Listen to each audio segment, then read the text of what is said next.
Moi j'aime le vin chaud parce que c'est une boisson qui est réconfortante. J'adore ses arômes boisés et résineux, légèrement camphrés, avec une touche d'agrumes et ses petites notes florales.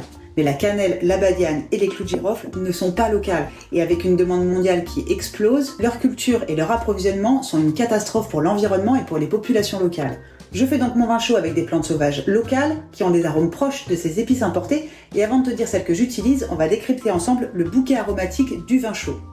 Quand tu mets de la cannelle, de l'anis étoilé ou des clous de girofle dans ton vin chaud, tu apportes en fait une colonne vertébrale très phénolée. Il y a une quantité importante de génol qui a des arômes boisés et chauds que l'on retrouve notamment dans les clous de girofle. Tu trouves aussi l'aldéhyde cinnamique très présent et caractéristique de la cannelle et de l'anétole qui a des facettes anisées, légèrement sucrées et légèrement poivrées. On trouve aussi du cinéole, très frais, qui rappelle l'eucalyptus, et du salicylate de méthyle, une molécule qui apporte une facette florale très profonde et balsamique qui rappelle la gaultérie. La profondeur très résineuse du vin chaud vient notamment de la myristicine, du pinène et du sabinène qui vont jouer en synergie et qui vont rappeler le pin et le sapin. On trouve aussi du cariophyllène et du félandrène qui vont donner des nuances terreuses et légèrement champignonnées. Et pour être tout à fait complet, il ne faut pas oublier le linalol et le géraniol qui apportent un floral léger et musqué. Maintenant, voyons dans quelle plante locale tu peux trouver toutes ces molécules. Eh bien, on va commencer par la benoîte urbaine, une plante très commune qui est très riche en eugénol et en félandrène et qui pour moi est incontournable pour un vin chaud local. On peut aussi utiliser du laurier, une super épice très complète qui va à la fois renforcer l'eugénol et le félandrène, mais qui apporte aussi du cinéole, du pinène et du sabinène et des notes florales avec le linalol et le géraniol.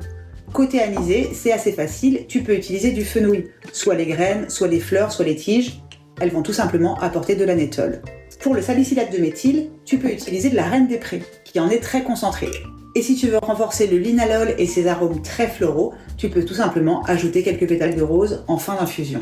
Il ne nous manque plus que 2 molécules, la myristicine, très résineuse, qu'on va pouvoir trouver dans les graines de berce. Mais le problème vient surtout de l'aldéhyde cinnamique qui est dans la cannelle et qu'on retrouve pas vraiment dans les plantes du coin. Heureusement, j'ai pensé cet été à planter du basilic cannelle et à le faire sécher. Il est très riche en méthylcinnamate, une molécule qui est très stable, très persistante et qui va être super dans le vin chaud. Avec toutes ces plantes bien dosées et bien travaillées, tu peux faire un vin chaud très proche de celui que tu bois habituellement. Mais si t'as pas toutes ces plantes sous la main, libre à toi d'en utiliser d'autres. Par exemple, la feuille de figuier, le sureau, la verveine ou la carotte sauvage vont très bien aller avec ton vin chaud. Si tu veux des plantes de qualité, tu peux aller faire un tour sur notre site internet et si t'as peur de te rater, tu peux simplement prendre notre mélange d'épices pour boisson de fête. Il est très original et parfait pour le vin chaud. Si tu veux plus d'infos et les recettes détaillées, tu peux consulter l'article que j'ai écrit sur le sujet et ça se passe en commentaire. À plus!